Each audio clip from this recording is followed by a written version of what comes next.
TruthSeekah and/or its affiliates are not responsible for any strange phenomena that may occur during or after listening to this podcast, which may include the following: heightened senses of awareness, psychic abilities, UFO sightings, alien contact, time loss, out-of-body experiences, ringing in the ears, ESP, lucid dreaming, increased synchronicities, astral projection, telepathy, stronger intuition, levitation, miraculous healings, and/or remote viewing. Please be advised to listen at your own discretion.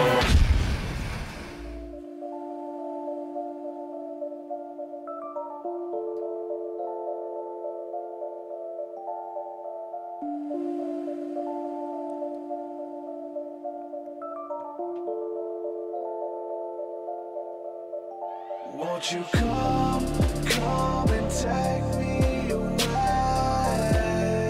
I just wanna be with you.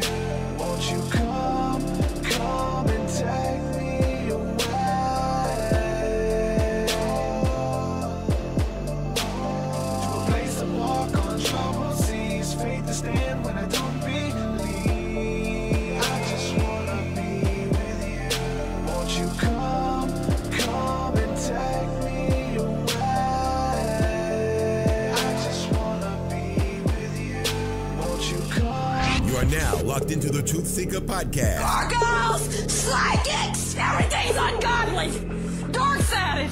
Streaming live at TruthSeekah.com. She's not a Christian. Give it up, y'all. Your portal to the paranormal, esoteric, and all things spiritual. She's tampering in dark's at it stuff. And now, your host, TruthSeekah. Yo, what's up, ladies and gentlemen? I'm your host, TruthSeekah. We're back with another episode of the TruthSeekah podcast. I'm excited and delighted to be here with you guys today to bring about another guest on the show, get into some conversation about conspiracies, spirituality, religion, all those topics, anything in between. There's so much to cover. I want to say a huge shout out to everybody who is supporting my work on Patreon, and really from the bottom of my heart, it helps me to do what I'm doing. And honestly, the way that this interview has come about today is through Patreon. One of the patrons on there, give him a shout out, Travis Sabin. You hit me up, and you've been hitting me up on Facebook. We've been conversating back and forth, and I allow people to kind of give their opinions or who they would like to see on the show as far as having a conversation and getting it in with some topics of interest. So made it happen, man. Thanks for reaching out and letting me find out about O.D.D's work too. So because I was kind of in the dark when it comes to his work. So I've been checking him out, and he does music, does a lot of the same stuff that I'm doing. So it's awesome to have people to co-labor with in that field. So Travis, shout out to you for making this episode happen. If you want to support, you can head on over to patreon.com/TruthSeekah. And there you can sign up at any level of giving to support my work, support my music, and help me continue to create these podcasts. These podcasts are free to consume, but they're not free to create. And I'm blown away over there because you guys are supporting out the woodwork, and I'm just blown away that I'm actually able to see this thing grow and to see the liberation that's coming to people, and people coming out of religion and into relationship with God, and people who are struggling with questions about the Bible and just about their own existence. And so we kind of set up a community where we can discuss these topics freely and not be scared to be ridiculed or just demonized or anything like that. And that's what it's about. So thank you guys for supporting over there. We get messages all the time. People want to know, when is TruthSeekah coming out with new music? When can we hear new tunes? Well, there's a bunch of new music uploaded over there on the Patreon. So with the new music, whoever supports over there, you get access to, as soon as I finish a song, it's on Patreon. So if you want new music, if you're following my work, patreon.com/TruthSeekah. You guys get rewards as well. We got a bunch of new stuff coming. So thank you guys for that. It means so much. Without further ado, O.D.D of Odd Reality YouTube channel. What's happening, my brother? Nothing much, man. I want to say thanks for having me on, and I also appreciate Travis, because I didn't know about you either, and I am absolutely delighted to find out about your work. So that's a slap in the face, man. I didn't know who you are. I'm sorry. I've never heard of you. Yeah, we both didn't know. It's, you know, what's crazy about the whole truth seeking thing is, you know, you think that just because you watch somebody, you're like, oh, everybody knows about this guy, but it's just not the case, man. We're spread out still, and I find new people every day, and it's crazy. That's so weird, and I think this is a topic that we can dive into a little bit. That's so weird for me about the gaming community and YouTubers who are just like opening up unboxing stuff. People that we haven't never heard of, and they've got 3-4 million subscribers.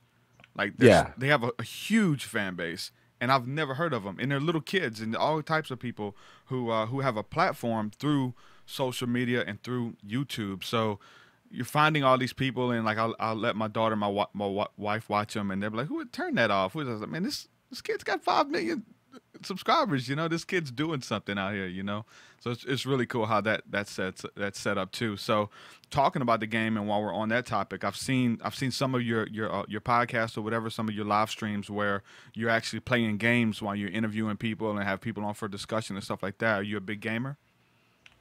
No, not really. The thing I think you saw was me interviewing Games Exposed, most likely, and he plays games so he could track down. So it's the other way around. He plays games to track down symbolism, and I was basically showing clips of the games. But I do play games in my off time. I just haven't. I don't play them online in front of people or anything like that. Okay, yeah, that definitely marginalizes the fan base. I tried to do that with all the spirituality and some of the deep controversial topics that I cover, and then I'm out catching Pokemon on live stream with my family. You know what I'm saying? So as far as like mixing the two, like they only want this. There's nothing else. So it's like, hey, this channel is about occult symbolism and religious and spirituality and stuff, but you're on here playing Pokemon, and I'm like, you know, this channel is about TruthSeekah. Like me, this is what I bring to the table. But I had a lot of people unfollow me whenever I did that, started live streaming games. But it was fun. It was fun. You gotta start you gotta start a whole nother channel, you know, just based on that, and say, hey, you guys want to see this? Go over there. But you gotta stay consistent with what you started with. That's big. That's big, man. But I didn't want to have to brand something from the ground up again. I was like, hey, I've already got all these subscribers. Let me just, people that want to hang out, want to say hello. And there was people in the stream who were just hanging out. You know, they enjoyed me going live. But those who don't play video games, they did not like it. So, but that's the best part about it. You play some video games, right? You get gamers coming in, checking you out. You're playing the newest, hottest game, and you start dropping truth bombs. Yeah. And they're like, what? You know? Yeah. Definitely, man, because when it comes to, like we're saying, like getting views or getting stuff out there, I think Minecraft was like the #1 search term on YouTube.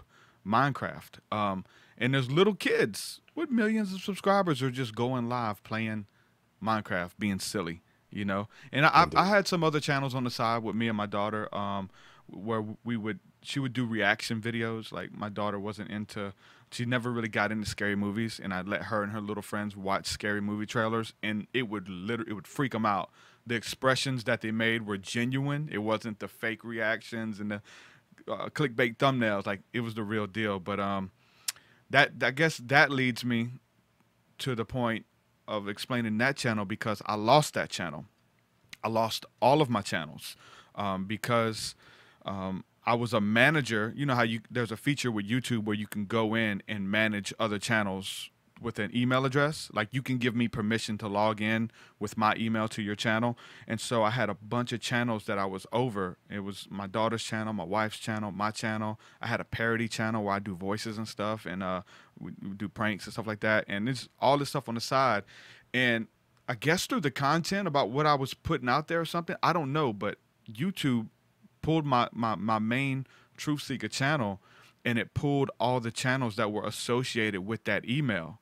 And so I lost my daughter's stuff, my wife's stuff got deleted. I was over, this is bad. I was over the Lost Children of Babylon's channel, LCOB, and dude, they got huge videos, hundreds of thousands of subscribers, and dude, they pulled their channel and they lost everything. And you can't talk to anybody at YouTube or nothing. I know you had some stuff like that happen too, man. Talk a little bit about that. Sure. Yeah, no. I started off in 2015, like January, right? Started building my subs. One full year rolls around and I have 36,000 subs. So in 2016, I had 36,000 subs. I made a video about the Orlando shooting. Channel was gone. Yeah. I woke up, channel was gone. I was writing handwritten letters to YouTube. I was contacting every single email I could find at youtubecopyright.com, at YouTube this, at YouTube that. Nobody would respond. Nobody would tell me what was up. So I had to figure it out for myself that it was the shooting video, because it was the last video I made before my channel was gone. And then, so I just started a new channel. But yeah, any email, you know, because it says if they delete you or they get rid of you, terminate you, you're not allowed to have another channel, right? Quiet. So exactly, it's just messed up. Yeah, and it's all automated, so that's how they got you. They just automated. They're like, oh, this the search terms connected to all these emails, all these channels. You're gone. Yeah, there's some interviews that I've done recently, and so now there's the whole adpocalypse thing with YouTube. So people who are creators online and able to make a few dollars off of their work, and so the money I would make off of YouTube, I would put back into my music. So the money, so I wouldn't have to go into my bill money and take money from my wife to fund my dream or my vision or what I'm trying to build. So the money that I make, I always put back into it to buy beats, to buy microphones, you know, all this kind of stuff. So now you have the whole adpocalypse thing where YouTube and the whole the different agencies, companies supposedly don't want their ads to be shown over controversial material. And it's not a person who deems that. It's an automated system of buzzwords and search words, because as soon as it goes live, like, somebody doesn't have to approve that. Like, those words and even the transcript goes through the whole automated system, and instantly it's demonetized. And there's a couple words I can go through my stuff now, like Trump is one of them. Like, I talk about like demonic encounters, like all that weird buzzword. There's stuff where I'm just talking about Jesus on there, and it says that it's not eligible for monetization because of the content. And it's crazy how they're starting to do that. But like we were saying at the beginning, like, it kind of promotes you. And anybody who wants to do what we're doing, don't look into like, okay, well, if I can get 30,000 views per video, or if I can get this per video, then I can make money and make a living, quit my job and go full time.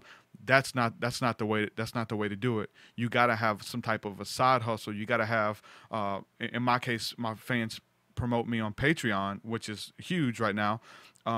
It's not even about being an artist or selling music, because most, like, the #1 search term for my name is TruthSeekah free download. TruthSeekah, you know, people getting the music for free. And like, so we're not even in a place where an artist who's got thousands of views on YouTube for their music can make money that way, because people are downloading that, you know?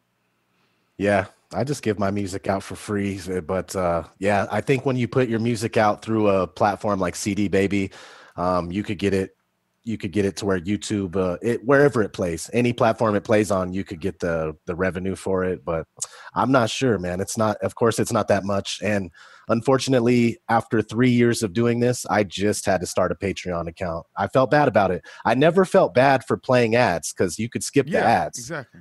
So I finally was like, you know, all my videos were demonetized. And I was like, man, I put in 3 years of work here. I started a Patreon. I said, what the hell, man? If I have 1,000 people that give me $1 a month, I could keep rolling, man. And, you know, thanks. Dude, there's like some of the biggest channels out there, some of the big podcasts and stuff. And like, you know, if you get like 5 or 6 people giving $1, it doesn't seem that much. But 14,000 fans on Facebook for me, if all those fans gave $1, then that would be above and beyond. We could really do some damage as far as putting out the truth to the masses and doing live events and meetups, all kind of stuff, take it to the next level. But, you know, for me right now, it's definitely not there. So we have a few people doing a lot. So like my head is off to the way some of these people support my work and what I'm doing. Like, I still don't get it. Like, even the messages that I get daily from people, like I said, just having a conversation like this, being open about our experiences, how things work, how things operate. Like, people are blown away, man. They're just looking for people to be authentic, man. And so that's kind of what we bring to the table, you know? Yeah, indeed, man. And again, though, you know, everybody was always down with O.D.D until I hit a certain amount of subs. Then all of a sudden you're controlled opposition, you know, because they feel like YouTube or Google let you slide through to get that many subs. I don't know. It's a lot of paranoia in the game. So Yeah. it's understandable. But yeah, once you get up there, it gets a little crazier. Yeah. Without No, when I seen how big of an impact you have and how big of a following you have as well. And I didn't, my mind doesn't jump to the controlled opposition. My mind is like the ticking time bomb. Like, damn, when are they going to pull it? And to find out that they already pulled one of them. And so this whole YouTube thing, like we have to have an email list or something else, because in a blink of an eye, they could delete it and not even tell you why, and not even be able to respond to somebody. And something that you've been building for years, it just pulled like that. I know they did it to Vinny Eastwood as well, and I think Mark Dice too. But they were able, through petition and emailing people after a few months, Vinny Eastwood got his channel back. He was devastated. Like, that's how he makes a living. He's a reporter in New Zealand, covering some of these topics and stuff that we talk about, conspiracies and stuff. And it's just crazy how you have to learn the system and how to operate and maneuver within their system, you know? Indeed.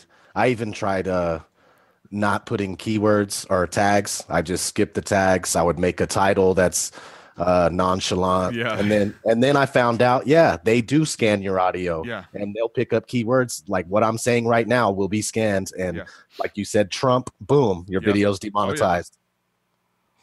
So nothing we could do about it, man. But we all just, if we're out here trying, I think we deserve the support. We deserve to be heard. There's a lot of people that can't do what you and I are doing. Yeah. They don't have a microphone. They don't have a studio set up. They just don't have the way of life to do it. So we speak on behalf of many people.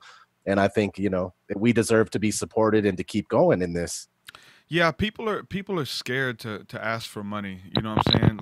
Like if you reach a level that you shouldn't need money, or you should work a day job and do what you're doing or whatever. I just went full time doing this, like right over 2 months ago. I was released from my job. I would have never quit my job to do this full time with the type of money I was making, because it's not a lot at all. It's just a little bit, but I'm able to shrink my bills down and my cost of living per month to where we're making it happen. But at the same time, where I was spending 40, 50 hours a week working for somebody else for a consistent paycheck, I'm able to spend 40, 50 hours a week to build my dream and what I'm put here to do, like what I'm called to do, to create content, to deal with people spiritually, to make music and stuff. And it's awesome. But I would have, and it's weird because a lot of my friends, they're like, I want to quit my job and do music. And they just want to like quit cold turkey. It's like, okay, well, you got to have some type of income coming through first, man. Don't just quit your job and then try to make it in music, because there's very little money out here in the music. You gotta have some money coming through at first, So kudos to you, man, for doing what you're doing and stepping out there on the whole Patreon thing. There's a scripture in the Bible, man, and it's beautiful. It says you have not because you ask not. And so if we're needing support, we're needing help, vocalize it. Let people know, hey, this is what I need. I'm trying to do this. I need your help to do it. And what people don't understand, especially with dealing with religion and stuff, when it comes to money, it gets real iffy, right? But like some people, their ministry, their calling is to help other people financially. Like they're blessed with above and beyond, where they can help families and help organizations out to thrive. That's their calling. Like that's what they're good at. And like you're saying, they don't have the microphone. They don't have the whole, tech side of it to kind of set this up and do it. So people are willing to support. The crazy thing is, dude, you would think that it would be a lot of younger men. I have a lot of older white ladies who support my work, like older ladies, man. It's weird that it's not because of the music, like they're fans of rap music, but they're fans of the info and the knowledge that comes through, and that we discuss these spiritual topics and we're open about it. It blows me away to this day, man. It blows me away too, to see some of the demographic that I see as well. Sometimes you think that the older crowd, wouldn't be able. I've had people that are 20 years, 25 years older than me say, you woke me up. And it's mind blowing to hear that. Like, because, on the Matrix, like, some people are too old to be released from the Matrix and stuff like that. And that's true. But kudos to the people that are, that have been through a lifetime of programming and are able to snap out of it still. It's really great. Yeah, you pretty much find what you're looking for. I've noticed with conspiracies, with just the universe and the way it works, man. Whatever you're looking for, you'll find it. You'll find the proof to back it up, and it gets really deep for me, like into spirituality. Like whatever you want to be real, whatever you want to create, like it becomes real to you, and you find proof. You find breadcrumbs, and you follow down rabbit holes and stuff like that. And even if it's only real to you, it exists, you know, and it changes the way that you think, changes the way that you interact with people. So there's so much to be said about that. And then having someone to just speak on that kind of stuff. People, it's so weird that we always look for leaders, right? Like we're always looking for people to lead, and we're looking for people, for the most part, especially where I was at, looking for people to affirm what we believe or our experiences, to make us feel not so alienated or something like that. And I think that's what we do when we're just open about our research, and not about even being right all the time, but just open about the research, you know? Yeah, no, that's totally true, man. And I mean, what can you do? We just got to keep rolling. I mean, I feel like you feel like it's your calling. I feel like it's my calling. I got stuck doing this, man. And honestly, like I started off in 2015. Well, I was looking at videos long before that. So like 2013, 2014, I was watching his name was Red Pill Revolution, all these channels. And to me, in my eyes, these guys were famous. You know, they had 100,000 subs. I'm like, these guys are famous. I never thought I would be there. I started a channel, subs slowly crept in, and here I am at 100,000 subs. And I hate being like idolized. Not that people do idolize me, but I have people that are like, O.D.D is a legend, or you're the, you know, stuff like that. And I'm just like, calm down. I'm just a dude trying to help spread awareness. You know, there's nothing special that you can't do what I'm doing either.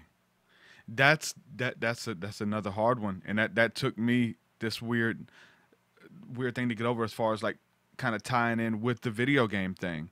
It's like my music is deep. It's about spirituality. It's about leaving your body, traveling to etheric realms and conversations with angels and aliens and UFOs. I tie all that in my music, and I talk about it on podcasts and stuff, you know, and I'm open about my story and what I believe and what works. Like, this is what works for me. And people take the info, and it paints me as like a guru, a spiritual guru, which I am. I am a spiritual leader. I am a spiritual teacher, but it doesn't negate the family side. That if we hang out, I'm gonna be telling jokes the whole time. My goal when we're around with family and friends, I'm gonna try to get people to laugh. I love to see people laugh, and so like that's the side you don't get from the music. Like everything's spiritual. It's about meditating and accessing the dream realms and stuff. And then you see a video with, you know, me playing video game. It throws a wrench in the system. You're not able to see like your favorite celebrities or your favorite spiritual teachers be human and do like regular stuff, you know? I think it's important that we are able to take a step back from this life of nothing but truth. It could get sad. It could get depressing. It could be whatever you want it to be, depending on what you look at and how your outlook is. But it is important to step back, be a human, and be able to basically put a foot back in the matrix and be okay with it, because I have two kids. I have a wife, and you know, my heart tells me I want to go scream at them and say, come on, we're moving to the mountains to live off grid, and we're going to stop doing fluoride and stop doing this and stop doing that. You can't watch this. You can't play video games. But the fact is, you know, we are human, and I just let them do them. And I think the most important thing about it is we are all on our own path. There's not one person out there. It's not me. It's not you. It's not the next man that every one person should go to, you know, for their knowledge. You got to watch out for those people too. You got to watch out for those people who claim to have all the truth and demonize other people, you know, because they're trying to build a platform for themselves. I mean, that kind of goes with the territory. Like, I've studied it. I've been a part of cults, Christian cults. There's a bunch of Christian cults actually, but I've been a part of these groups to where they're the only ones who have the truth. And I'm sure you've seen some channels and people like that as well, where they'll demonize other seekers or other people who are sharing information, and they'll point out their character flaws and things like that, hoping that you won't listen to them or you won't go to their channel and support what they're doing and stuff like that. It's so weird, and it's nasty, man, and it's involved in religion. And I've trust me, I've been involved with the religion for a long time, and to go to churches where churches do that, and it's, hey, don't go over here because they're doing this, or hey, don't go over there because he believes that. And then I had it happen to me in the churches as a Christian evangelist. I did Christian hip hop and started talking about UFO encounters, start talking about reading the Bible and reading about astrology written of in the Bible, and you know what I'm saying, like all of this stuff, spiritual abilities and encounters. And I got demonized. Like we were saying, we were talking a little bit earlier about mentioning spirituality in the midst of someone who agrees with the Bible or enjoys the Bible, and it kind of throws a wrench in their system. Like, some of these things don't work together to them, you know. But you're absolutely right. I think I know what I'm doing. I'm thriving because it does work together for me, and the people who are supporting and the audience and stuff, like, they're here because they feel the same way. They're not, most people aren't watching just to troll, because we do long podcasts. I'm sure they're not staying on an hour and a half, 2 hours just to be mad and get heated the whole time. Like, people are watching and supporting because they resonate with the material, you know? Yeah, absolutely, man. And the whole thing where what I see is, like, if someone has a disagreement with your view, you're a shill, you know, you're a shill, you're an agent, you're all sorts of stuff. But what we all need to realize is that we can all disagree on all sorts of stuff, but at the end of the day, it's still us versus these elite ruling class psychopaths. And, you know, and it doesn't even have to be that.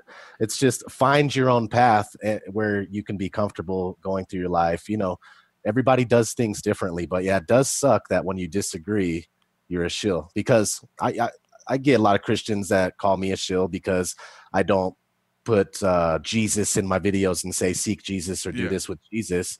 But I do support the Bible, and I think there's a lot of beautiful truths in the Bible, and there's beautiful truths elsewhere as well. Yeah. So you just, you know, everybody has their own path, and I try to stress that to everybody.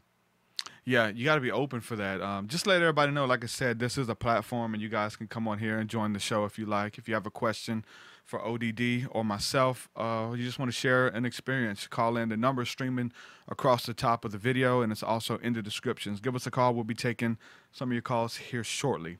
But I wanted to kind of, I wrote down a note because I was listening to some of your work that you've done, and you guys were talking about the Bible.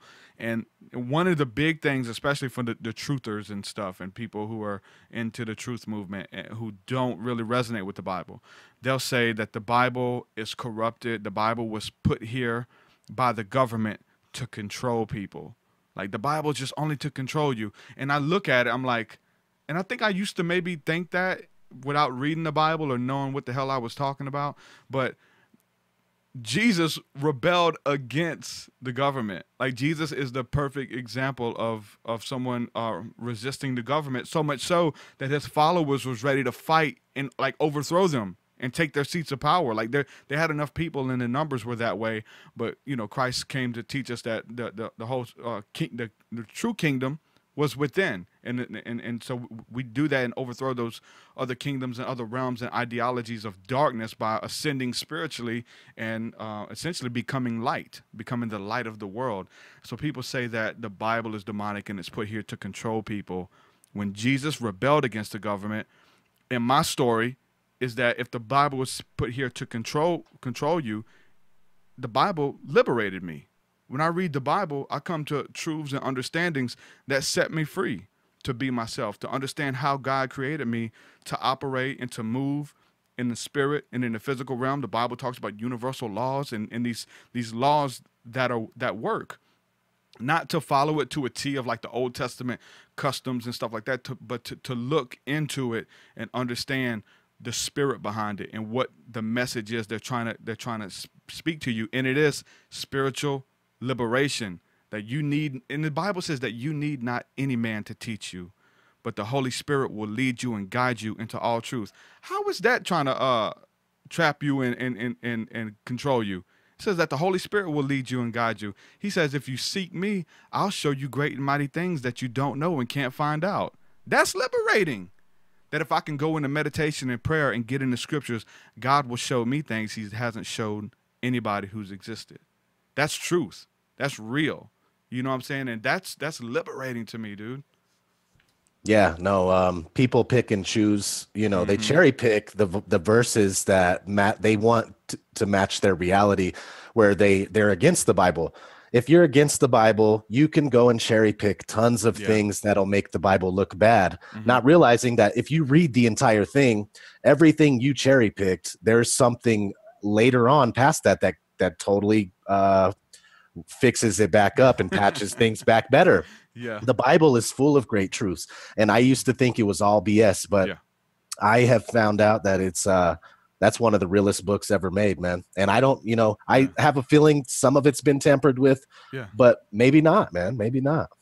Yeah, I think the spirit of it, like I was saying, I think there's enough in there, man, that's preserved for us, that it's magical. It's like the book of Eli. If you watch the book of Eli, like that story's true. And just like you're talking about, like people changing it to want it to say what they wanted to say, like the whole book of Eli as well. Like the book is powerful, and whoever's hands that it falls into, they have the power to twist it and to word it and to use it for control and to use it to get slaves in order and to make slaves submit, all kinds of things like that. That's definitely happened. And we talked before we went live about, I was involved with the Black Hebrew Israelites, and we see how some of those extremist sides of the Black Hebrews, that they go and it's corrupt, it's demonic, it's evil, pure evil. But on the other hand, I've been involved with, I worked a job where my boss and the other higher ups were all Klansmen in Mississippi in the KKK. They all were card-carrying Klansmen, and they read the Bible. They study the Bible. And my boss, he gave me his Bible to look at. He brought it to work as we were going back and forth about who are the true Jews, the blacks or the whites, and they're convinced it's the white man. The Hebrews say it's the black man. But he brought me his Bible, and I'm reading it.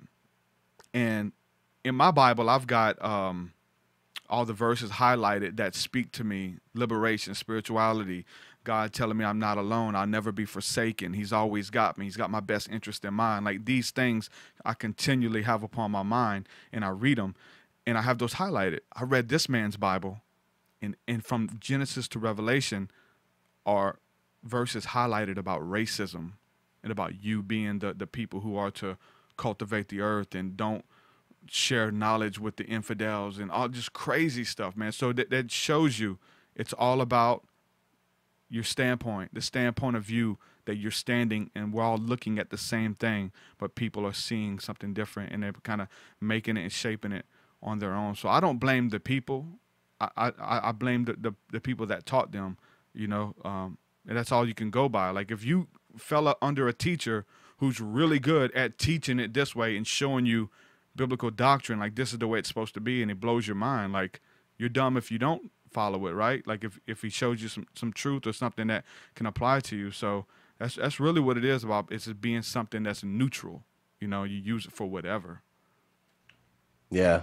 Again, everyone has their own path. That's what it always ends up being. Everyone has their own path. Everybody looks at the same thing, comes out with a million different interpretations.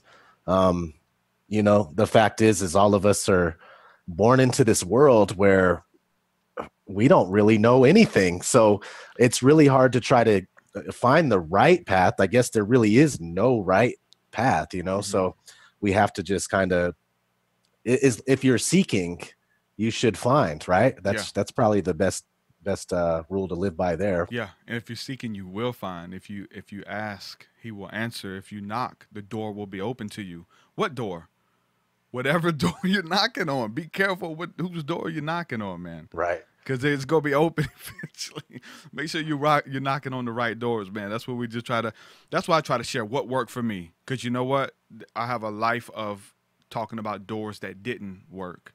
And when I dealt with some information and got into some realms that almost lost my life for many different reasons, spiritually, from entities and people, dealing with the wrong people, like all of these doors. So we can just share the wisdom so that people listening, they resonate with it. And hey, look, don't go up that hill.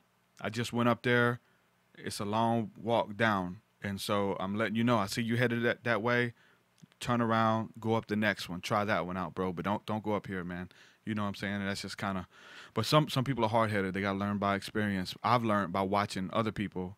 You know what I'm saying? Like I had an older brother who was a drug dealer and into gang involvement, and I wanted to be just like him. You know, but I started to see him start getting high off of his own supply and seeing what happens when you do certain things. When I see what happens when you smoke crack. You know what I'm saying? So I'm like, okay, don't smoke crack. Whatever you do, don't smoke crack, because this is what's going to happen. And see all these other people who are smoking crack. Don't do it. Don't do it. Okay, I learned from that. Good. Right? You got to be able to learn from the mistakes and failures of others so that we won't be doomed to repeat them ourselves. I totally agree. Unfortunately, I have been the hardhead that has to experience everything, but not crack or nothing like that. Okay, straighten it up. That's where my mind went. No. I've been in prison a couple times, and I've done a lot of jail time, county jail. Yeah. As a kid, I was in group homes, kiddie camps, and all that. But yeah, I've done a lot of stupid shit. But I've ended up better for it nowadays. So. Yeah, and you can help people who don't have to go down that road now. You can say, hey, don't do it. It's not worth it. It may seem fun, but in the end, it all leads to destruction. It's vanity. It's not about that. You know what I'm saying? Yeah. So, and people are listening because you know what you're talking about, and you have like empathy for that. Because you've been down that road. You genuinely care about people who have in your same shoes. You know. We'll go ahead and go to the phone lines. We got a caller here has been on the phone for a while. Caller from California. Who we speaking with? Oh, hey, what's up, guys? My name is Ryan. I run 420 Singles. What's going on, Ryan? Welcome to the show, bro. You got a question or comment? Yeah, man. So, I mean, this whole censorship thing hits home hard to me because I've experienced it. I've met people in the industry. I grew up in the Bay Area. You know, I started this thing called 420singles.com. I was a security guard in Los Angeles. And honestly, everything was going great for years until this caught on to me. You know, I did a press release in my hometown for an event I was doing. That press release made the front page of the paper. Then it made Reuters. And then I was on Saturday Night Live, Jimmy Fallon, Jimmy Kimmel. And that's when I noticed things start to get weird. My Twitter followers were just disappearing fast. My Facebook data wasn't matching up. And then I noticed all my data just kind of become completely controlled and manipulated. There was a point where the graph was going up supernaturally, and I was reaching 1,000 downloads a day on my app. And then after about that point in time, the entire fucking graph changed, and it dropped like a rock. And now I'm getting just about the same amount of downloads every single day, no matter what. My income is completely controlled now. They control how many premium memberships I make. They control fucking everything now. So it is, it's reaching like high levels. And then I look at my traffic all the time, and there's all these weird server companies like Quadranet and Colo Crossing. And there's this company called Ahrefs. And there's all these data companies that literally just pound your site all day. And they just crawl and they scrape data and they sign up as spam members, and they got bot farms just attacking you. And all these companies are owned by Silicon Valley elite. So it's like they have a system of suppression in place. And you'll notice there's nothing else but Twitter and fucking Facebook. That's all for a reason. Everything else just gets fucking, they won't allow your Facebook page to grow for shit. Mm-hmm. They're allowing O.D.D reality to grow right now in a very controlled way because, you know, people want to watch that stuff, so it makes them money. So they're trying to figure out how to make it so like only the conspiracy type mind people will see it, and not many other people will. So it's important that we share this stuff with everybody. And I'd like to tell you guys how you can make your own networks. First of all, I mean, I don't know if I'd really use GoDaddy or anything. You know, try to find a good. I use GoDaddy. You know, state hosting company. Yeah.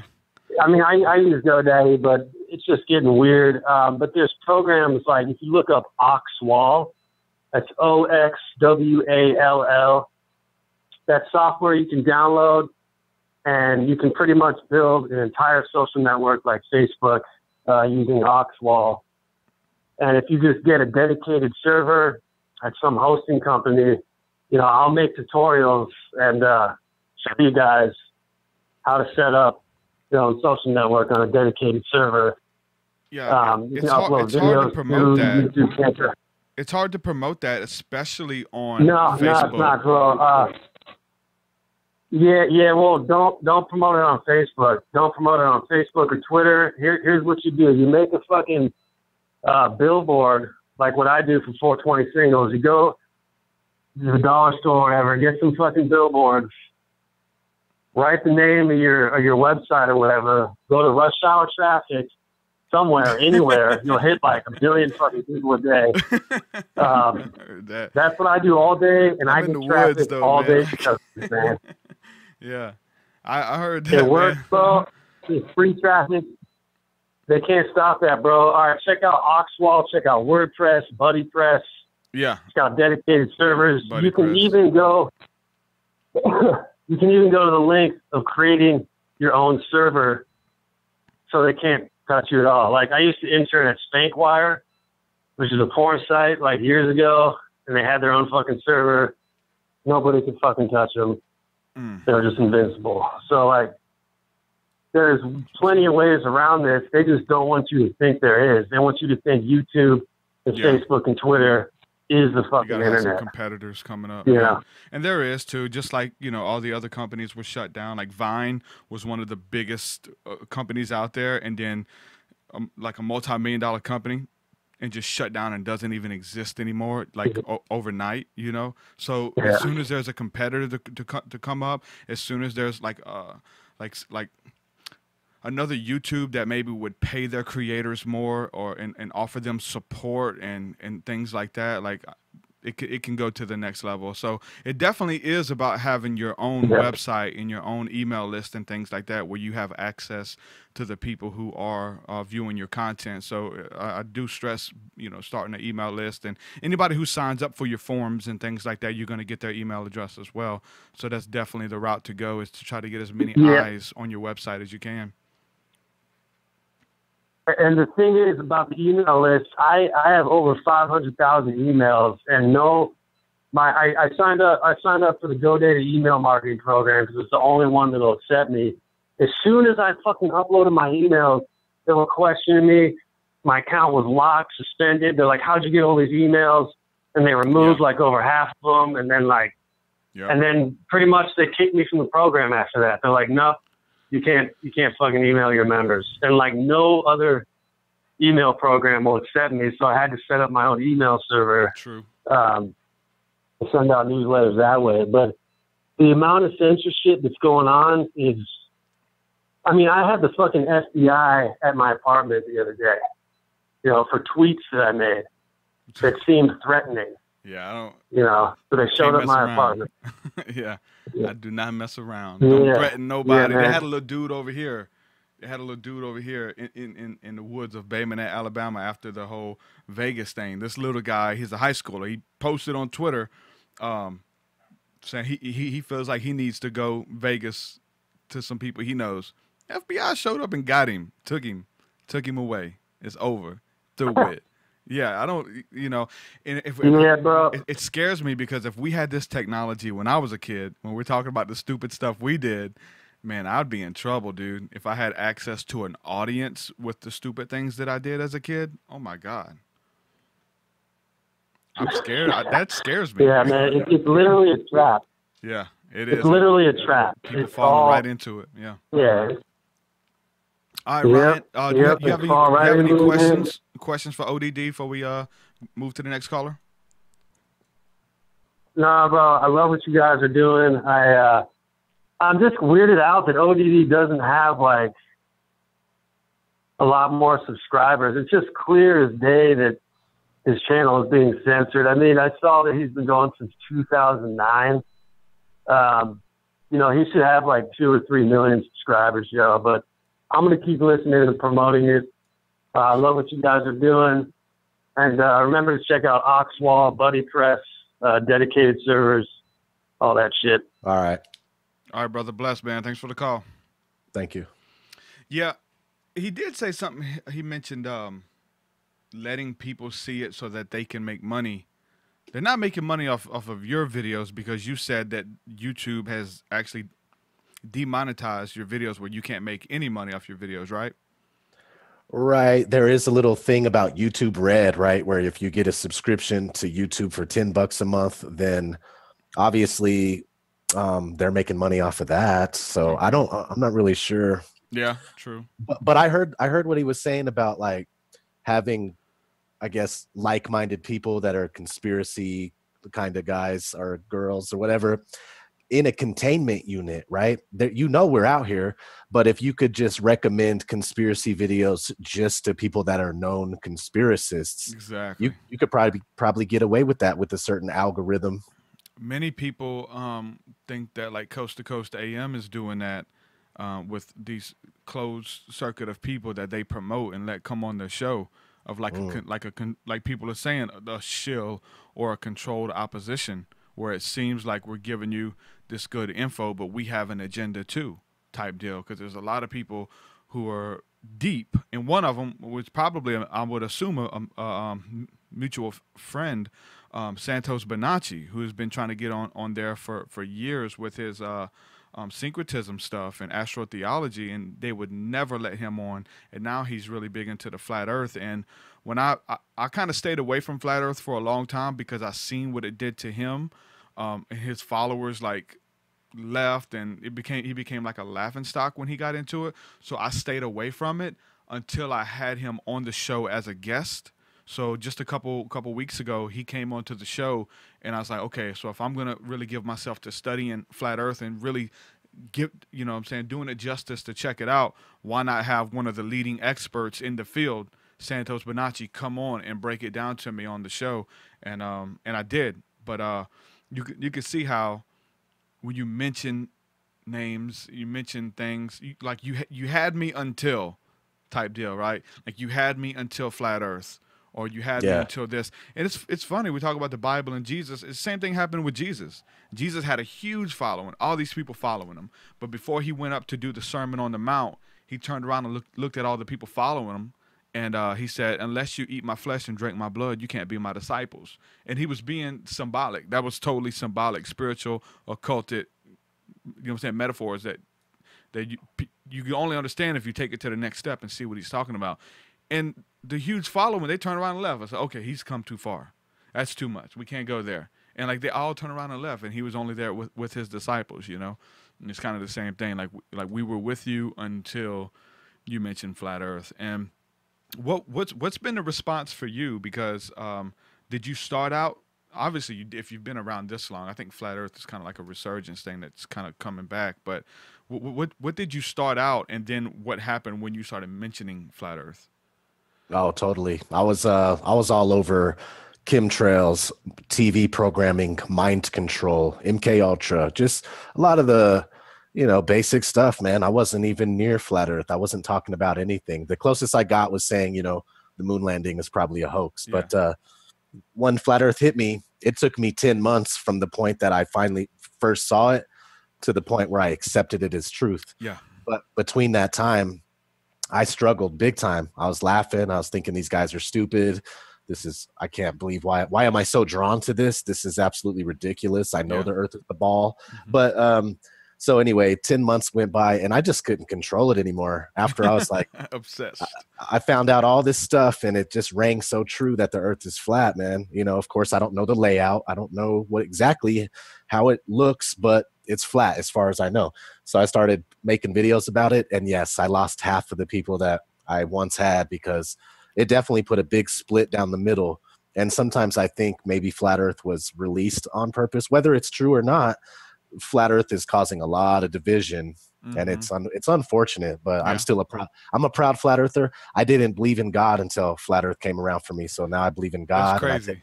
take the Bible more seriously. Yeah. And but people would respond, "Oh man, you're on this stupid flat Earth stuff. You know, the Earth is a ball," and I'd just be like, "Well, where's the proof of the Earth being a globe?" And it was always just hate and ridicule. There's never any civil debate when someone gets upset about you being a flat earther. Yeah. It's kind of weird that you say that, because like the same thing kind of goes hand in hand with the Masons. Like if you join the Masons or you affiliate with the Masons, that you are in some evil diabolical group that's running the globe and things like that. I've got a friend of mine I went to high school with. He recently became a Mason, and I'm trying to pick his brain. Right, I'm trying to get some knowledge and stuff from him. That stuff I've been studying and want to know if it's real and stuff like that. He wouldn't really tell me nothing, but he did tell me. He said that he is now a God-fearing man. Now he believes in God and has a relationship with God through joining the Masonic Brotherhood. Like it's helped him. It's so weird to talk to people and parts of things that you wouldn't think that God was in or can lead you to God, right? You're talking about flat earth. Now you actually believe in God. You believe in a creator of this because of flat earth, and he joined a group like the Masons, and now he believes in God. And just hearing people's stories, man, and what it took to kind of get them to be more conscious and things like that. So that's really cool, man. Some of the worst hate mail I've got was when I did the flat earth shows. And it's not even like, it was so funny because like I didn't even like agree with them on the show. I just let him tell his story and formulated some questions, and then people were like, "Oh, you're this, I'm unfollowing." I was like, "What you mean you're this? Like I'm nothing." Yeah. Like I'm not even like pushing it, or I just did a show to talk about it. Some people were begging me to talk about it, and like they wanted to know, where do you stand on flat earth? It's like, I really don't have a stance. And they're like, yes, you do. It's flat around. You have to choose. Like crazy. So I did a show on it. And then, like you said, those people, I think there was even some bots that came in my stream, because they were like, the messages was like, man, there was like 70, 80 messages. And it was all like like the titles of the YouTube usernames were flat earth this, flat earth that. And it was like 70 messages back to back, just cursing and saying nasty stuff, Yeah, absolutely. Yeah, I just started a show called Oddcast recently, and I was just like, just on the whim of things. I have 100,000 subs almost. I make videos. I don't make videos every day. I don't pump them out once a week even. Sometimes if I think of something, I'll start working on a video, and it only happens probably 3 times a month at most. But the thing is I was like, all right, I'm gonna start a show called Oddcast. I'm gonna bring on guests that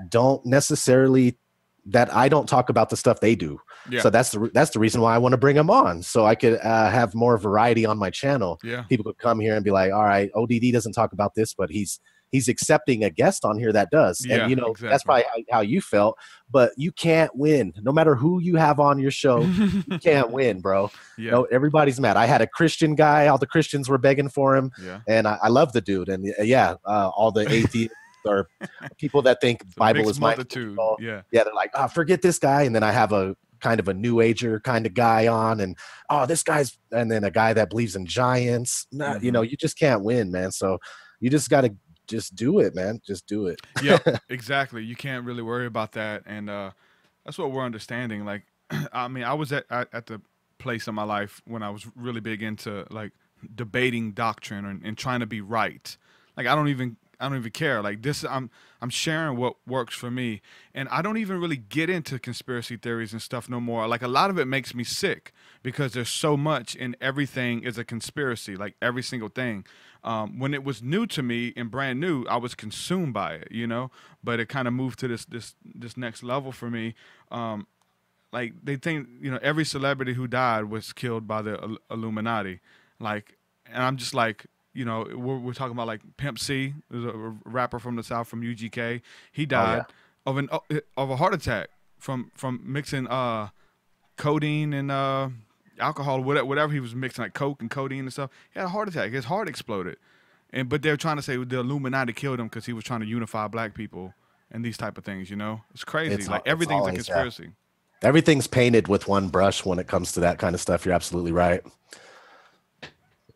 Yeah, everybody paints things with one brush. You know, celebrities are still alive, or the Illuminati killed them. You know, everybody in Hollywood's a tranny. I don't like that one. Yeah. I was listening to your show earlier, the one you had with that other guy. I forgot his name, but he's talking about Michelle Obama being a dude. And I know it's exciting and stuff, but to say it for a fact, see, that's what I don't like. I don't like the conspiracies being facts. Michelle Obama is a man. How you know? Have you been down there? Well, you can see the Adam's apple. His name is Michael Obama. Blah, blah, blah, blah, blah. Barack is gay. You know, it's these blanket statements, you lose credibility for me. When you say that you know the truth just because you watched a video or you seen something else, or you know, there were, you know what I'm saying, 7 shooters at so-and-so school, or so-and-so, nobody died, they're all crisis actors, and like, you know for sure. And I say this is one reason why I don't really speak on it too much, is because, like, if you're right, you're doing justice, but if you're wrong, excuse my language, you're a fucking asshole if you're wrong. Like, if you're like belittling like the deaths of these people, and like people died, but you're like, nobody died, this is bullshit, man, nobody died. And like, just to be 100% to say that with authority in your voice. Now, we can look into it, we can research it, I'm all for that, but to say without the shadow of a doubt that this is it, and you have no idea, you just watched a really well produced YouTube video. Some people are really good at that, and some of these people who are shills, who are controlled opposition, love to throw those breadcrumbs out there and get people off what really matters, and chasing after crazy stuff, man. It's a really weird place for me, and I guess I found myself overwhelmed there, and everything being a conspiracy, and seeing it. Everybody has an exposed channel, so-and-so exposed, so-and-so. Have you seen any exposed videos about you yet? Oh yeah. You have? Tons. Okay. That's when you finally made it, though, when you do it, Again, it all boils down to just a disagreement. They're like, oh, this guy doesn't believe what I believe, I'm making a video, he's exposed. Yeah, or one contingent on one thing, like, you don't believe this. Oh, well, this I was supposed to have the Vigilant Christian on.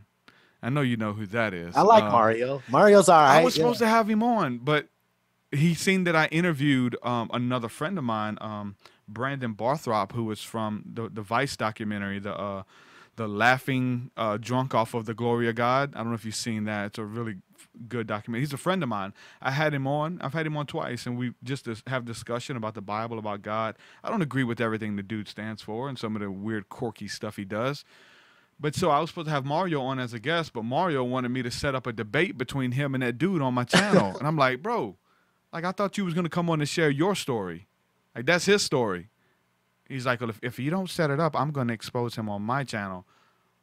I'm like, all right, dude, whatever, man. I know it's publicity if I was to do it, but my dude, Brandon, he's not going to do that anyway. He's not about debating. And that's what I said earlier. I'm through with debating. When I was in religion, when I was into the Hebrew Israelites and studying doctrine, like, my goal was to convince you that I was right. And most people approach life or approach religion and the Bible and things like that like they're right. And I'm over. I don't care. Like, it works for me. I'm sharing what works. And whether it's wrong to you or whether it's wrong, it's not truth. Whether if it's a lie that's fabricated, like, it's working. It's helping me become a better person, a better father, a better friend, a better husband. You know what I'm saying? That's what it's about for me. If it's not tangible, I try not to really give it too much attention, because, like, days are short, man. Like, people need help. People are really dying out here. People are addicted to drugs. People are going crazy, schizophrenic. You know, they need somebody. People are lonely, and they need somebody to talk to. So I try to focus on a lot of that stuff now, as well, as far as like the spirituality. That was the next step for me, from like the conspiracies to like the spirituality of how can we implement the knowledge and things that we've learned. The documentaries. I know you've probably seen Comatica, or like what's the other one? The Agenda. Esoteric Agenda. I got songs. I got 2 songs where I took those titles, you know, and the spirituality that's behind that, and how we can actually bring it into our life and influence change around us. You know what I'm saying? So I know you said when we were talking that you don't really get into too much spirituality, or you don't talk about it, or whatever the case is. Yeah. Just talk a little bit. Have you ever had any type of like supernatural encounters and things like that? Especially like if you were into drugs and in the streets. I mean, a lot of times you you know what I'm saying, the veil is thin dealing with that stuff back in the day, you know? Sure. I guess it's hard to tell, man. I used to do crazy stuff when I was a kid, like ecstasy and acid and stuff like that. I think I was definitely influenced by a demonic type of entity doing certain things. I've definitely found a better path, and I can't say for sure if I've ever really had some ultra spiritual things go on in my life, but in the past 2 years, I've became more spiritual, and I say that, and even in Christians, again, I have a lot of Christian friends, but I say the word spiritual, and they look at me like, spiritual? You mean God and Jesus? You know, if you say the word spiritual, it's almost like that's too new agey for me. But the fact is I've become more spiritual. I know that there's an aspect to this reality that just because you can't touch it, smell it, see it, you know, all that, it's here. There's a spiritual, you know, we're not just the meat sack that we're in. We, you know, or that we are. Our spirit is inside of us, and yeah, I'm still working on my path, brother, but I feel myself slowly going to an area where one day all the stuff I'm talking about conspiracy wise is going to be left in the dust, and I will have learned from all that stuff, and I will be a totally new person because of it. For me, the conversation ends here for me, is the fact that like there's nothing you can say that blows my mind. Like I have an understanding now of the government, of the Illuminati, of these secret societies and stuff, and I know how they operate. So there's nothing that, just because, you know what I'm saying, from studying it, there's nothing you can say that's going to blow my mind. Like, hey man, did you hear Barack Obama is really still the president right now because they didn't really, you know, the inauguration wasn't real and so wasn't present, and they didn't, you know, and like that's the kind of stuff we're talking about. Like I'm like, even if that is true of the case, it doesn't even if Obama's gay and that's Michael Obama, like what? It'll change nothing. Like what about it? You can't blow my mind anymore. Like there is some wicked demonic stuff out there in this world, and it is influencing people. And once I know that, I'm not caught up with what they're doing. I don't try to dwell on it. I know it exists, so I'm not like, you know what I'm saying, belittling, oh, you're a conspiracy people, you guys are into conspiracies. It exists, and it's for people, and it helps wake people up. But that's where it stops for me. It's like I'm tired of all the Alex Jones stuff, and even Alex Jones painting himself like a clown now, you know what I'm saying, and doing the antics, and we really see who Alex Jones is and the clickbait shills that he's doing and stuff like that. Like he's an entertainment. There's power in entertainment. Let's get that straight, you know. Yeah. But it's not when we came into it. There's so much, everything's new. There's stuff that's changing. There's new information and we find out more about people that we may have followed or people that we were into. They're like, oh man, this dude's full of BS. The guy I was following and telling all my friends to go look up, now he's doing this, you know, this type of stuff. So we do have another caller on the line, man. We'll take this caller here. Sweet. We got a caller calling from North Central Kentucky. Caller, what's going on, man? Welcome to the show.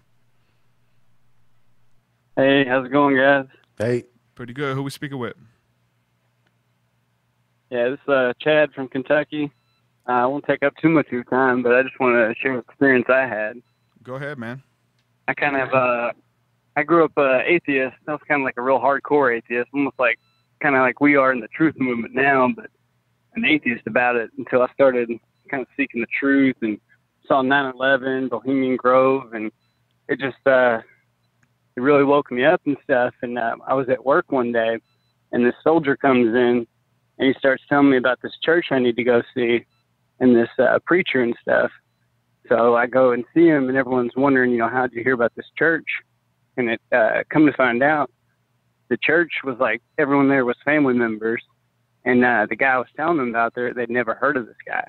But the preacher was like real big in the truth movement.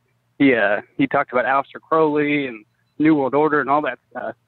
And I think it was just, God showing me, like, this is the truth. And I've always kept the Bible and all that close to me when I'm doing my research, and it's really helped. That's what's Amen, up, man. brother. So you had a kind of what we call a come to Jesus moment at the church. Yeah, definitely. And ever since then, I go out and talk to a bunch of different preachers and try out different churches and talk to them about truth stuff. And I've been kicked out of churches, been ridiculed, all kinds of stuff. And in the Bible, it talks about God pours out His spirit of knowledge in end times, and I think that's what Flat Earth was all about. Yeah. I don't want to give the New World Order too much credit and say it was a controlled release or anything. Mm-hmm. Well, I find it like this, but like I'm kind of like backed up by because like when we start talking about the church and stuff, and like I said, I was an evangelist, and so now I'm in this realm where I'm talking to New Agers. I go on psychic talk shows. I'm invited to go to any realm, and I enjoy going there, especially in something that's called a truth movement. Why not go to a place where people are looking for the truth when we have the ultimate truth? If we believe the Bible and we believe the spirituality that's tied into that, and the truth that has the power to change men's heart and to change their lives by giving them the truth, and cast out demons by simply sharing truth, like all that's in the Bible, man. That becomes deep. Like sharing truth casts out demons and rids people of evil spirits. Yeah, like that's true. biblical. You know what I'm saying? Yeah, and one last thing I want to say. I was real hard at getting the Flat Earth, on with that bandwagon because, I kept the Bible so close to my heart when I was doing my research and everything. But then one thing, too, when I'd first woken up was Project Bluebeam really caught my mind, thinking that that's how they're going to, fool the masses and everything. And that just went hand in hand with Flat Earth and really helped me see, like, holy shit, this is how they're going to do it. And this is why it's all fake. And it completely makes sense. And O.D.D, I would love to see you do a video on Project Bluebeam. Brother, I already did. It's called Flat Earth, and it's called you? Flat Earth and Project Bluebeam. I was trying to tie them together and make it work because it's kind of hard to. They got the outer space satellites beaming in the holograms and stuff. So in the Flat Earth, we have the firmament and all that. So I think I did a pretty decent breakdown of that. The whole alien agenda. We got Hillary on record talking about aliens on Jimmy Kimmel, Bill Clinton on Jimmy Kimmel, Obama on Jimmy Kimmel, and they're all talking about how aliens are real and they're going to be declassified soon. So there's definitely an agenda to have people believe in aliens for some purpose. Mm-hmm. Yeah, but I'm not going to keep your guys' time. Just keep up the good work, and love what you guys are doing. And see you guys. Peace out. Hey man, thanks, God Chad, bless. man. Yeah, man. Be encouraged, man. Keep sharing the truth with people, man. It has the ability to change people's lives, and if you only get through to one person, man, it's well worth it. Keep doing it, brother. Thank you. Peace. Yeah. Kentucky in the house. People all over the world, man. Let me ask you about this. So, do you get messages from people all over the world? Like some of the mods here. I think I keep getting it wrong because I get some people checking in from all over the world. I've got people from Switzerland, people from like Ireland, Czechoslovakia, like crazy places that I never would have imagined checking in. And I found that out early on when I started selling T-shirts, because I was selling shipping T-shirts to every country, man. Like I was sending them to like Egypt, Asia, New Mexico, New Zealand, Australia, Canada, all over the world, man. And it's interesting. Have you been getting people reach out to you from all over the place too? Oh yeah, I mean it's easy to see sometimes just on a video alone. Under in the comments, people are like, "Greetings from Sweden, greetings from Norway, greetings from Romania, Brazil," but not only that, I just get so many emails, and everybody's like, they can't word their stuff correctly, but I can still read it, but they try to get through to me. But yeah, it's pretty amazing to be able to reach so far, right? Mm-hmm. Yeah. It's pretty dope, man. Let me see if I had any more. If you had anything that you wanted to touch on that we didn't, man, we could bring. No, Okay, I guess one. We had that caller who called in before the B.O.B.? show that we took, and he wanted to know. He was a beat maker. I forgot his name though.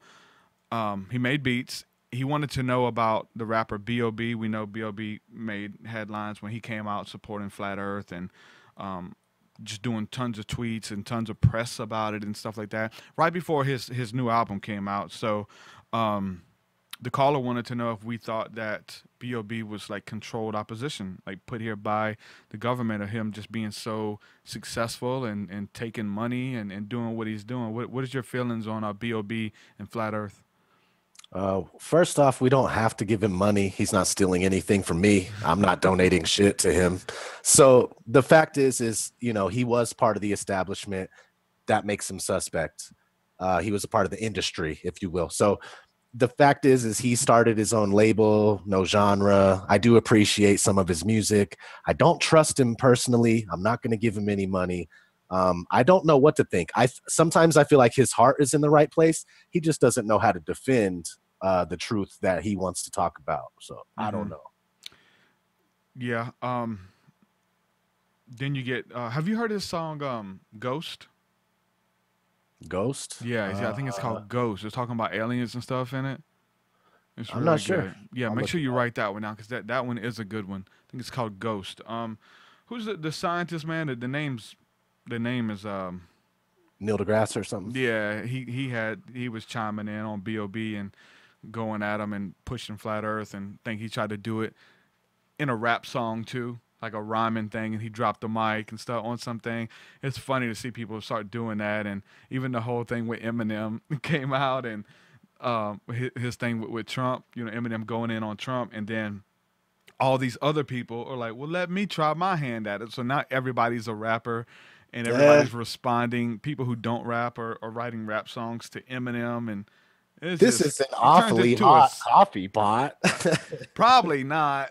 But like, I had some friends who were mad at Eminem because of that. Not because he was, for some reason, for a couple of reasons. First of all, he was kind of jumping on a bandwagon or beating a dead horse is what I kind of seen. Like, hey, you should have been here since day one if you're getting in on this now.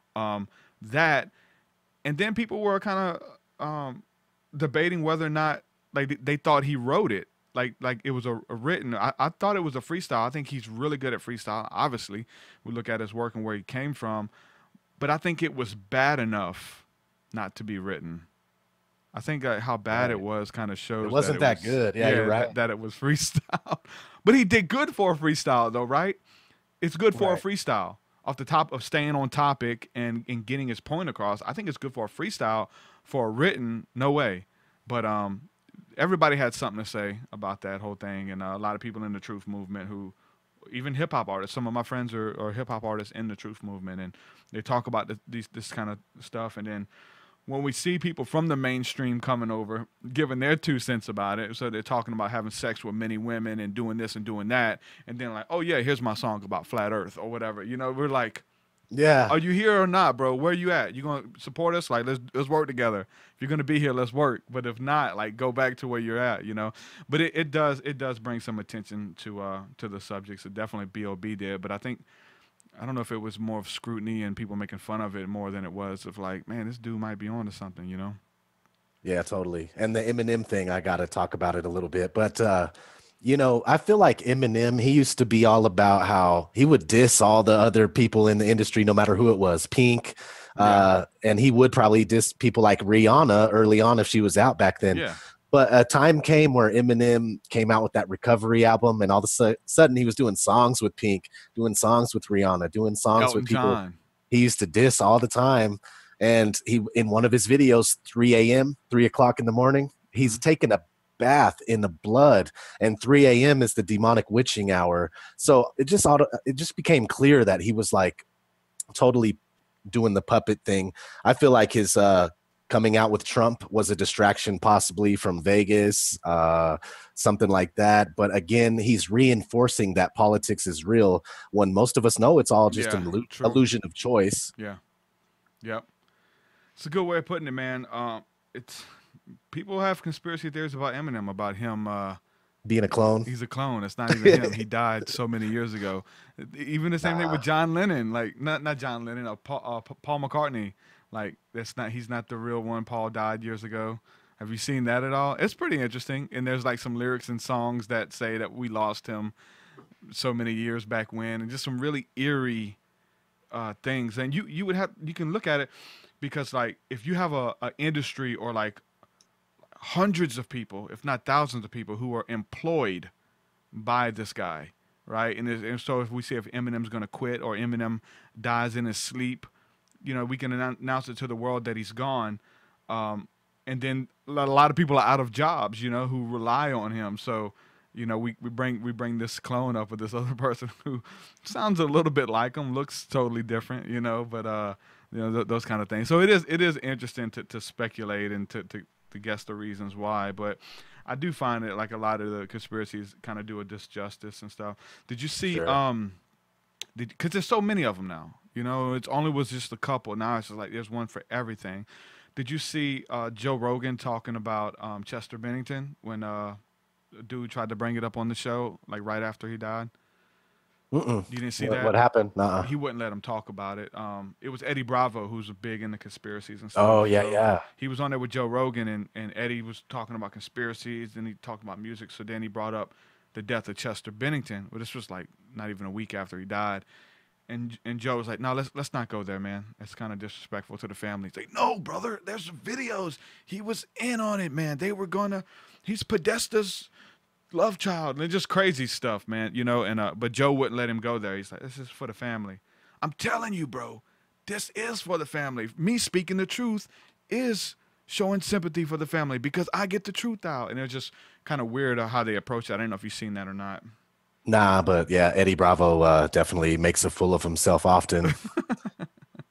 I think I like the guy. I think I could totally chill with Eddie, bro, like straight up. But when he's like trying to do justice for flat earthers or other conspiracy stuff, he's definitely looking kind of like crazy. Spacey, just real spacey, real high, just kind of that high conversation. Dude, what if aliens are real, bro? That kind of thing. Yeah. Versus like having something to bring to the table. That's kind of what he sounds like. Did you see the Joe Rogan and Alex Jones episode? Were they getting all hammered?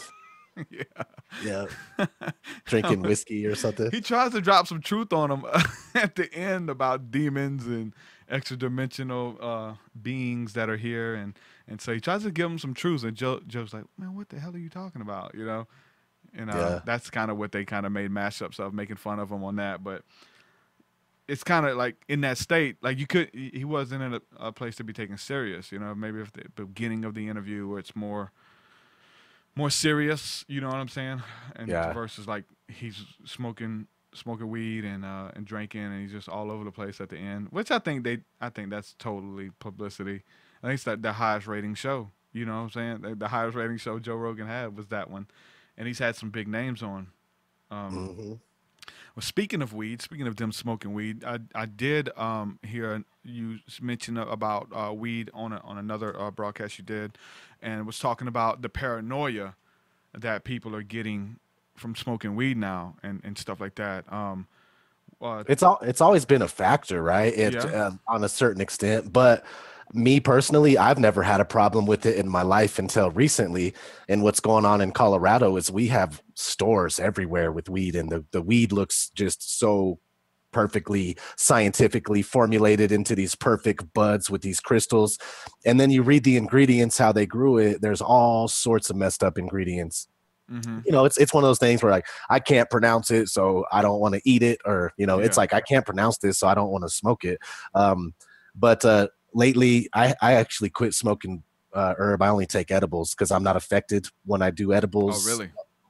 In the anxious, I don't get anxiety when I do edibles, but lately I get anxiety when I smoke weed. So I cut the weed out, and I've been smoking for 15 plus years. So all of a sudden it came out of nowhere. So I have a theory that maybe Colorado's doing some sort of Monsanto kind of adding stuff to the weed. That always interests me because I was smoking weed as a kid, you know what I'm saying? From like probably the age of 12 to like 15.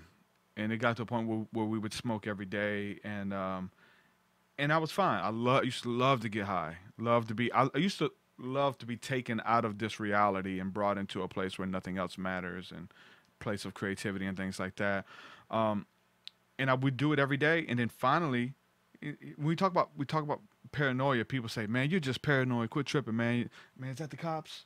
Man, you paranoid, man. Quit tripping." But and we thought that that's what the paranoia was, that weed would bring, the paranoia, until you have the whole anxiety panic attack from smoking weed, and your heart's racing and you're sweating.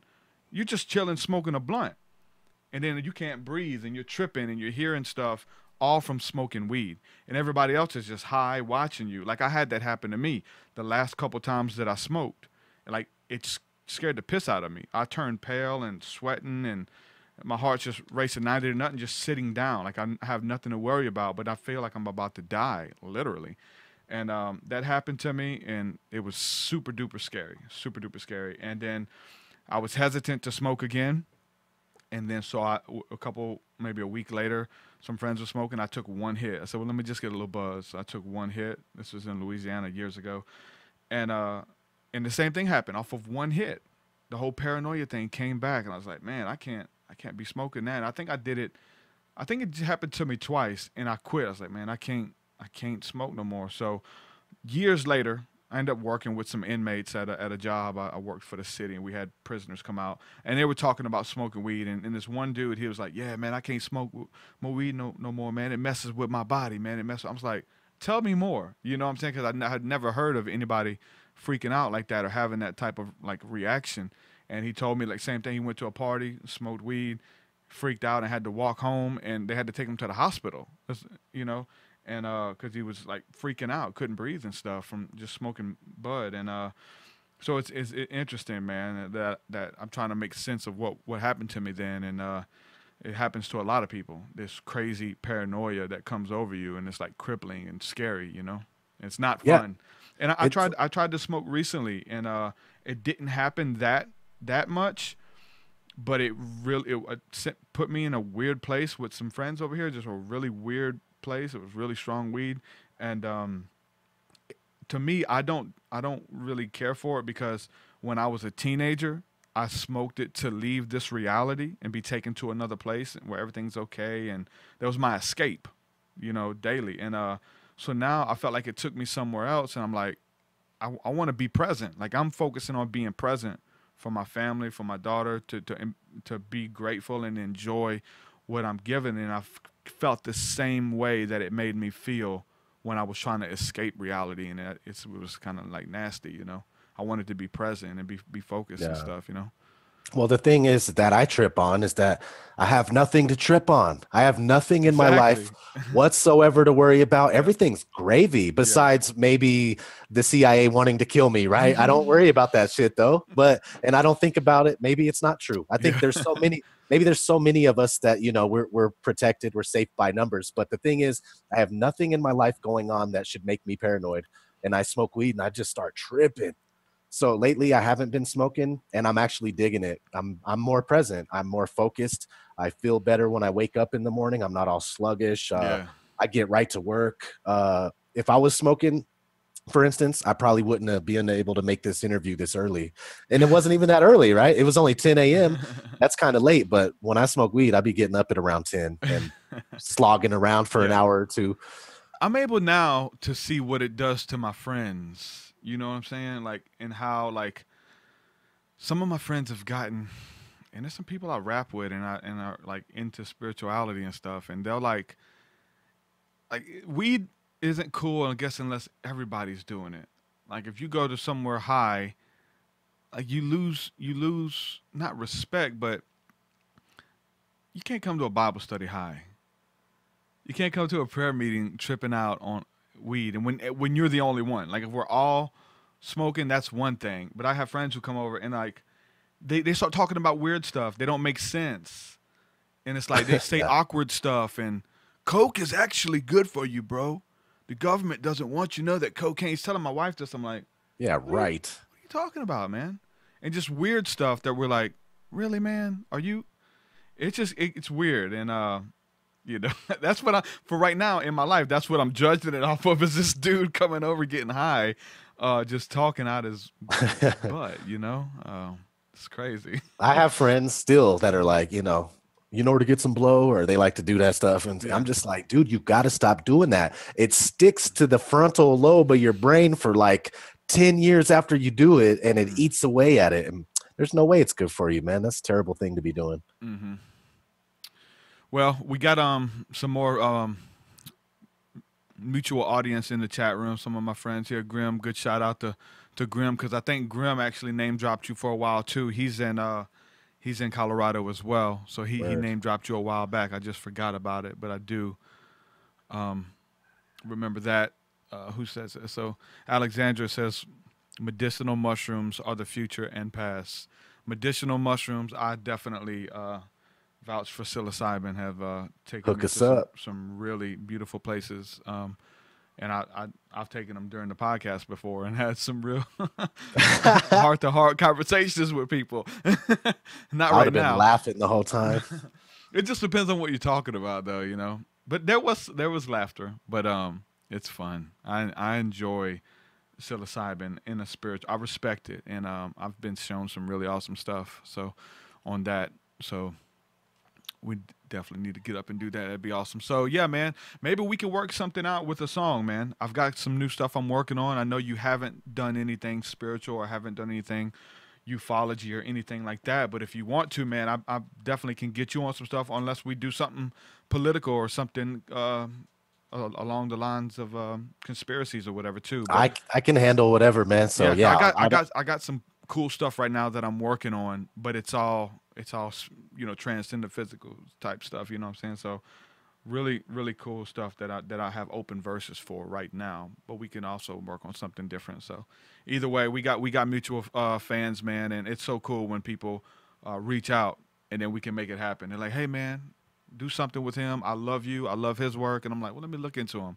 Let me check him out. So appreciate you coming on, hanging out with me, man. It was fun. We definitely need to do it more often, and anytime you want to co-create, collaborate, let me know, brother. You got it, man. Thanks for having me. You want to go ahead and plug your channel and everything for the few people who have no idea who you are? Sure, hit me up. I'm Odd Reality, O.D.D. Reality, and you'll find my stuff. I also make music like TruthSeekah, and I have my latest album is called Never Sleep Again. If you type in Never Sleep Again, I should pop up in there somewhere, but I think you guys would like it. Check it out. Yeah, I checked out one a while ago. It was called Cartoon Ball. That was really cool. I like that one. So, thanks. Especially with us, if we do something in the future, having the ability to shoot videos, like that's totally a must at this point. With trying to have a song that has some type of life to it, or like longevity as well, where it's something that people can get the full extent of the song. It's like doing a video with it, you know. Have you noticed that as well? Like those do better than just an audio upload.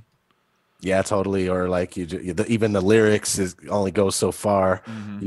If you got a visual performance to go with it and you nailed it, you got shelf life, man, for sure. Yeah, man. It's so cool because how long have you been making music? Since I'll just say over 15 years, little over 15. Yeah. Okay. All right. So now, and I know this isn't because I have a big head or anything, but my last 3 albums I feel have longevity, because of the type of knowledge and information, and even like stylistically, it's something totally new from when I started. I started back in 2004 as well. So what I'm bringing to the table now, it has longevity. Do you feel like that, or do you feel like, you know, after this album's out, I'm going to be tired of pushing it? Like, I feel like I can still push my stuff that came out in 2012 right now, because like there's that much truth and that much spirituality interlaced within it. Do you feel like that at all? Yeah, no, I feel great. I feel like my style of music finally merged with the right personality. I've been making music. I have a record of all my music, and it used to be Hobson-esque type stuff, where Eminem-esque, where I just kind of want to be the craziest dude around. I'm better, you know, I'm a beast in the booth. I'm gonna murder you, all that. I'm the most lyrical dude here, you know, stuff like that. And then when finally I woke up and wanted to actually, I couldn't help but put something with meaningful content in my lyrics. I couldn't help it. I was like, I can't write this sleepy BS anymore. It needs to be this wakefulness. And I felt like I've always been a rebel my whole life, and my rap kind of showed it. But when it merged with truth, it became the full package that I was on the path to become in the first place. And I feel like everything I am as a rapper now is perfect, and is gonna last. Have that shelf life like you're talking about. There's going to be people picking up your album, my album in 10 years going, man, these guys were way ahead of their time.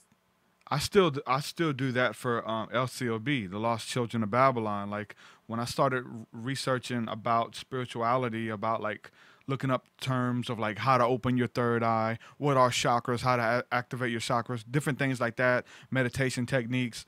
For some reason I ran across a group called LCOB, the Lost Children of Babylon, and they put out an album, I think it's in 99, but I found it in like 2011, and that album blew me out the water. And then there was other albums that they have as well, and to this day, like that stuff doesn't get old. I think it doesn't, because stylistically it's totally different. It's along the lines of like Jedi mind tricks and stuff like that. Stylistically it's good. The beats are dope. They're totally different. You can hear like live, I think their bass riffs are like a live bass player. They're like playing everything. And then the rhyming schemes are different, and the words they're using. Like they're talking about, they got songs about the initiation process into the pyramid mysteries. And like they go through, or like they have another song about the initiation into Freemasonry, where Rasul, he raps a full verse about, I'm blindfolded, hoodwinked by two master maces with a rope called a cable toe. I'm taken between two pillars of Boaz and Jah. And they walk you through and make this visual, and they're dropping stuff in that music that you have to study to know what they're talking about. And the album is called The Equividium, and it's so dope. And this is what my music is doing for other people now, is what their music did to me. I would be reading Secret Teachings of All Ages by Manly P. Hall, and then their music's making sense, because as I'm reading, I'm like, oh, that's what they were talking about. They're talking about this here, which this whole section is breaking down what they were talking. It helps it have life, because I don't know these words. I'd never heard some of these things, and their teaching and stuff. And so my music's doing the same thing now. People having to Google what this is, and I don't want to repeat myself, so it's making me have to study more and use other words. And like, how many times can you rap Kundalini and make that rhyme with something, or different words that you don't hear? So essentially, with all that being said, in my music and where I am now, for you going back to wanting to be a beast in the booth, wanting to be the best or whatever, I think where you are now kind of assist you in doing that, because you're having to raise the bar. You're having to use words and talk about stuff that nobody's doing. Everybody's talking about sleeping around. Everybody's talking about hoes and money and killing people and being the best MC. Why would you want to perpetuate that? Even, I don't care how good you are. There's new guys coming out daily who are dope. Their speed is with it. They got speed, and they're just talking about the same things. Let me hear the speed. Let me hear the metaphors with words that I'm gonna have to research. That's the longevity for me. That's why I was a huge fan of Bone Thugs and Harmony, because I can listen to their song 70 times and still not know all the lyrics. Right. Versus hearing something on the radio twice and you know everything. I know it's good to get it stuck in your head, but with the art and creativity, what that brings to the table of having something that it's new, and you pick up on something every time you hear it, man. It's so awesome. Yeah, that's the business, man. That's how the radio industry works. The pop, they scientifically formulate each song so it does get stuck in your head. So our children are programmed to think that's what's cool: money, cars, clothes, hoes. That's what it's all about, just material. So I feel you. I do have the Lost Children of Babylon album, and I also have the Secret Teachings of All Ages. So you're absolutely right. I listen to rock too. There's this rock band called The Hidden Hand. Okay, dude, they're 100%. Like, it's almost like they are 33rd degree Freemasons, it seems like. Do they have okay, maybe there's a band called The Secret Life of the Freemasons, but I know it just sounded, The Hidden Hand. I got a song called Hidden Hand, but I listen to Born of Osiris. You familiar with them?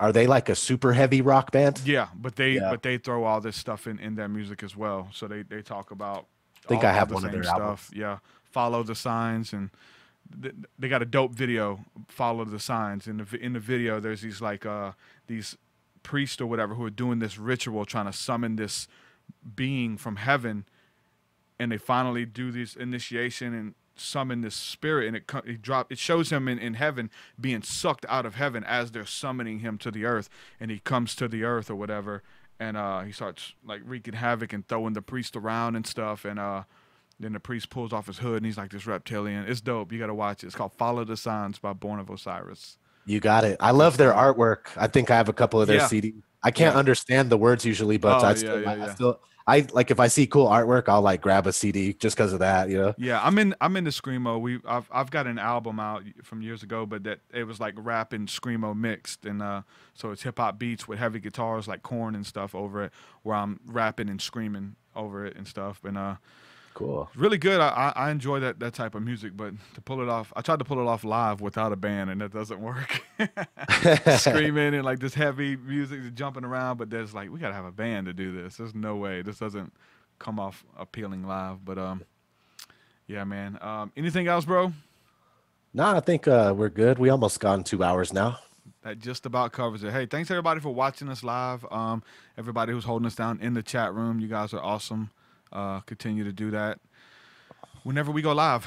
People who are listening on the podcast end, you want to know how you can catch the show live, how you can catch us.